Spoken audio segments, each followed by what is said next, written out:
Hey, family, welcome to Story Time with an Alpha. My name is Keith Henley. I am your host, and today I have something very special for you. Well, it's not like all the other books aren't special because a book is special. I don't care what it is. It is knowledge, it is power, and that's how you achieve goals. It's how you create your dreams and how your imagination just flourishes and takes you places where you've never been before. All that information is found in a book. So today we're going to we're going to do a little history lesson here. We're going to talk about Frederick Douglass. And words set me free. Words set me free. The story of young Frederick Douglass. And this was written by Lester Cline Ransom. Lester Cline Ransom. So let's get started, all right? Um, a little note. We started with the letter A and continued from there. Born to a slave mother and a father he never knew, Frederick Bailey had few prospects as a 6-year-old boy in Maryland in the 1820s. The turn of his fate was the kindness of Mrs. Auld, the wife of his master. She took the time and care to teach young Frederick his first letters and then how to read them, opening doors he could not have imagined. Words set young Frederick free. Life held for Frederick was to change the world. Frederick changed his name to Frederick Douglass and became one of the first leaders of the anti-slavery movement. Based on Frederick Douglass's own narrative of the life of Frederick Douglass, this is an inspiring story of the power of an individual. Words. That's the main thing. Words set me free. Words will set you free too. Words set me free. The story of young Frederick Douglass.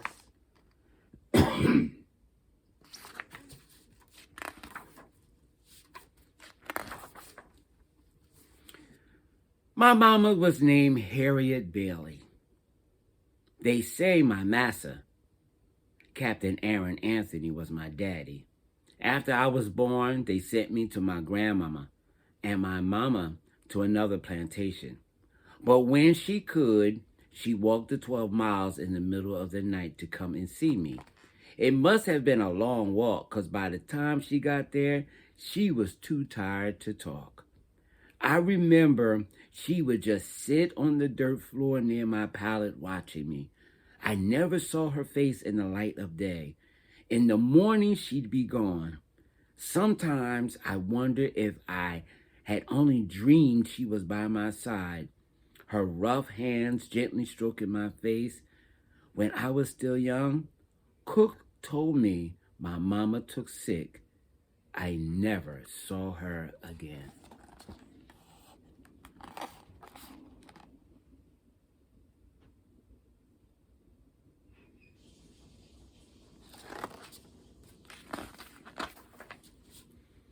I lived with my grandmama Betsy in her cabin until our master told her to bring me up to the big house on what we call Great House Farm. Grandmama went back to her cabin, but I stayed behind with the other slave children. I was just 6 years old. Much of my time was my own as I was not yet old enough to work the fields. We ate our 2 meals a day out of a trough, just like the animals in the barn. We were always hungry, so we shoved down our meals of cornmeal mush with shells and dirty hands. But even the animals were rested in the heat of the afternoon sun, and they were never whipped bloody for being too tired or too sick or too slow.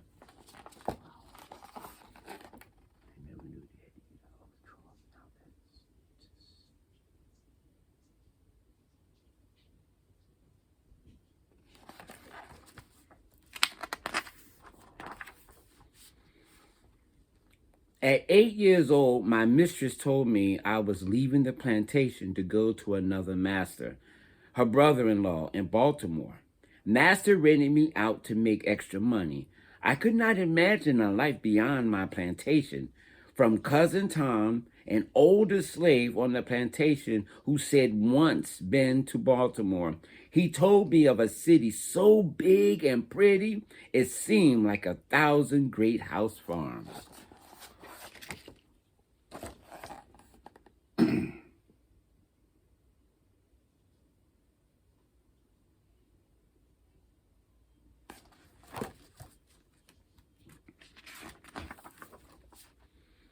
On a Saturday, when we sailed down the Miles River with all I owned in the world, my first pair of scratchy breeches and a shift, I could not cry. I was ready to leave Talbot County, Maryland, behind. We arrived at Smith's Wharf on Sunday morning. Old Tom never told me that Baltimore looked as if it floated on a sea of waves.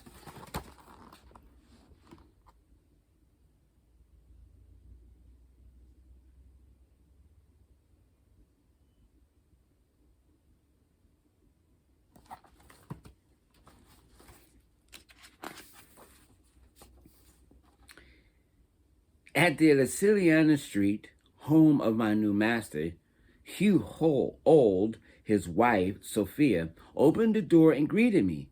Mrs. was small, not much bigger than me, and she had the first friendly white face I had ever seen. It took us a while to get used to each other. She had never owned slaves, and I had never been treated like a paid servant. I was glad no one ever told her that there is a big difference between a servant you pay and a slave you own.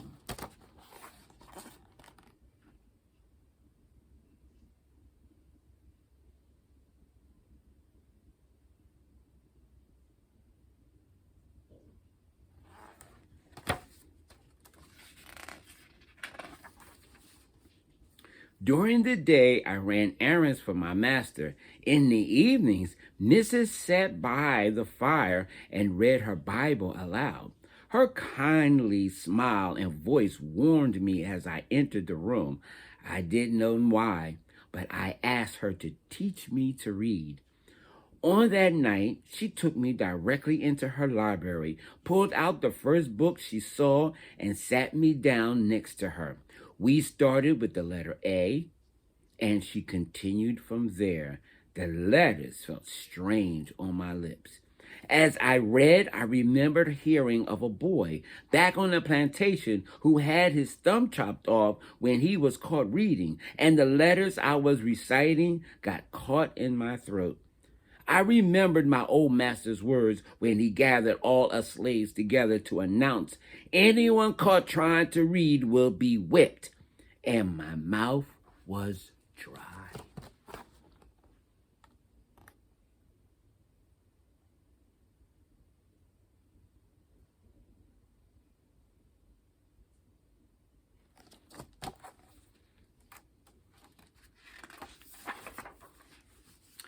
Every day she gave me more letters to learn until I knew I had the whole alphabet and a few words memorized.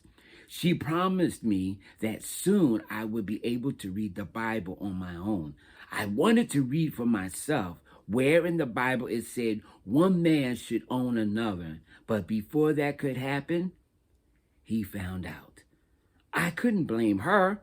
Mrs. was so proud she had taught me all of my letters in such a short time that she told her husband so.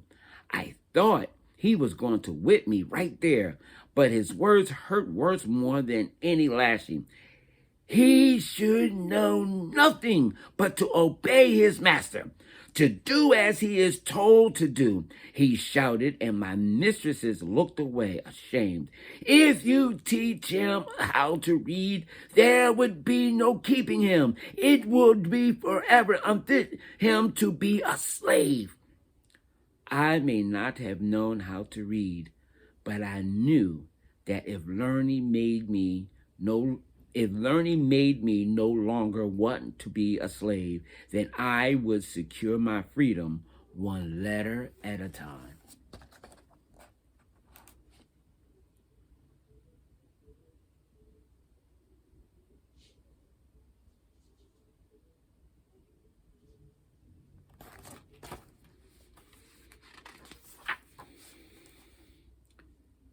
She locked the door to the library and hid away the newspapers. She watched me all the time to make sure I was not putting together any more of those letters she had taught me.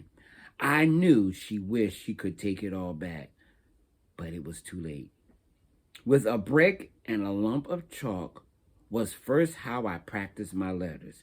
Scratched them all along the brick streets and wooden fences of Baltimore. P looked like a sail on one of the ships. L was a leg with a big foot. Two sticks crossed in the middle. That was X.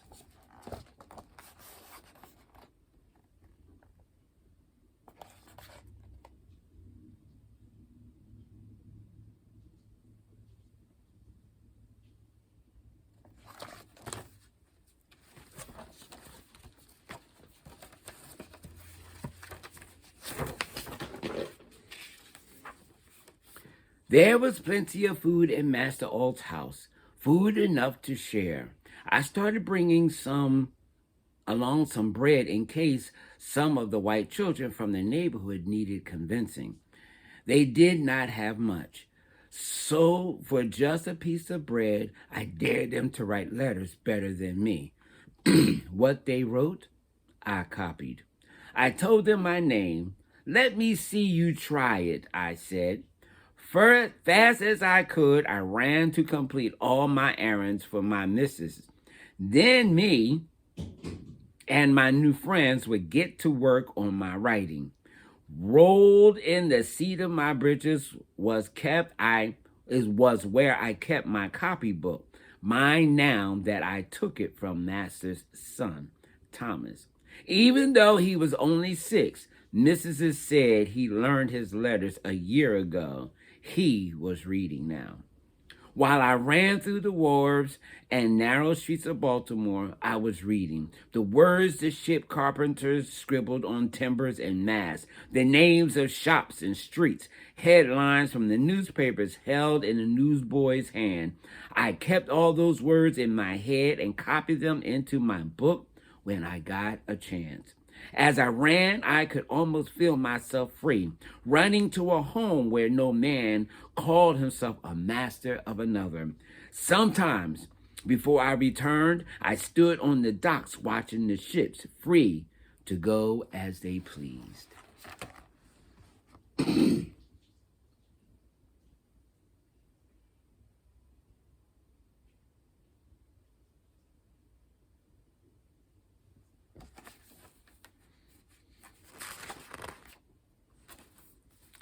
At 12 years old, with tips I saved from my errands, I bought my first newspaper and learned new words. Liberty, justice, and freedom. Abolition was the word that the newspapers used when they called for ending slavery. These were the words my master would never want me to see.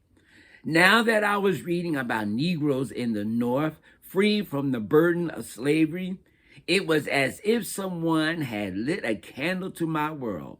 I saw freedom everywhere I looked, and the hope of it was kept me alive.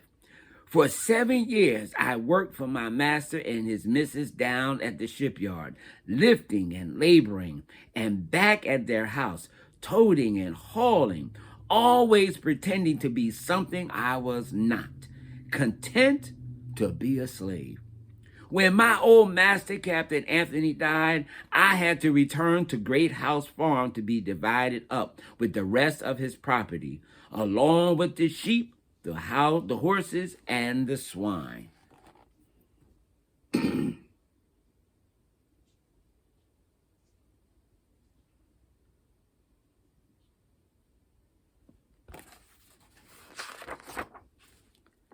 Great House Farm remained the same. Hunger, weariness, and sadness seeped into the souls of every slave. The boy who returned to his birthplace was not the same one who had left years earlier. That young boy was replaced with a 15-year-old who was free in the inside, but not yet free on the outside. Though my copybooks and newspapers were long gone, words comforted me in the fields as I chopped cotton from sun up to sundown, and words laid down with me at night when my body ached with pain and hunger. I knew that the words would put an end to my suffering. I just wasn't sure when and how. I was hired out to work for Mr. William Freeland, and while he was kinder than most, he was still a man who believed it was his divine right to own another human being.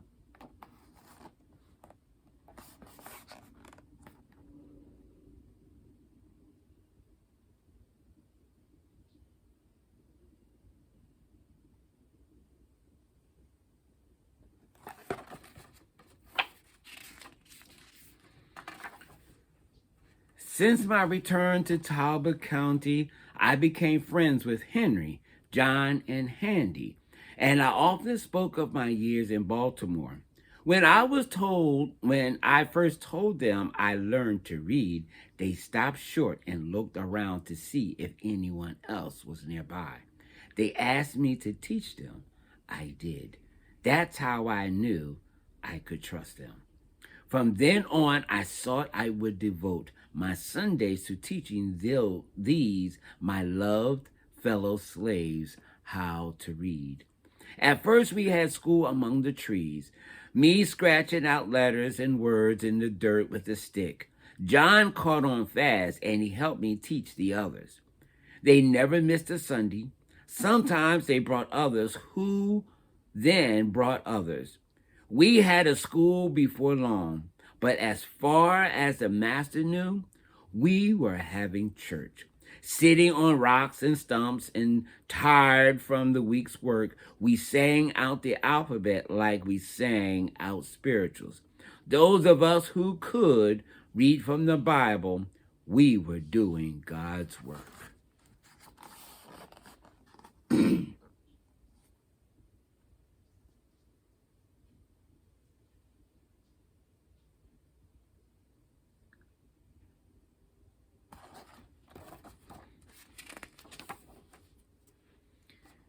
During one of our services, I got the idea of how I could run.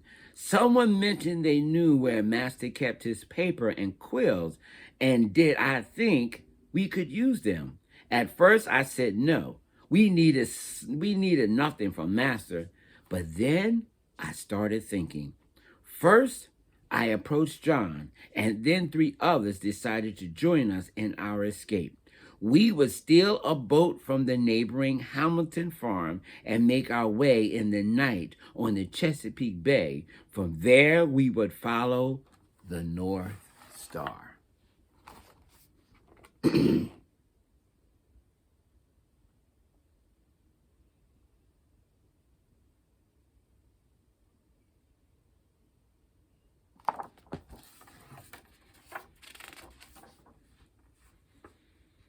8 years had passed since I sat in the library of Mrs. Auld learning my letters, and 8 years still since Master Auld had issued the warning to his wife. It was the only time in my life when I agreed with my master. I was now unfit to be a slave. Just before Easter, with a fine quill and paper secured by one of the house slaves, I wrote in a firm and steady hand, "This is to certify that I, the undersigned, to have given the bearer, my servant, Frederick Bailey, full liberty to go to Baltimore to spend the Easter holidays. Written with my own hand in the year of 1835, William Hamilton, near St. Mitchell's in Talbot County, Maryland." I always knew that somehow words would set me free, but words on paper were now going to let me walk right out of Talbot County and into freedom up north.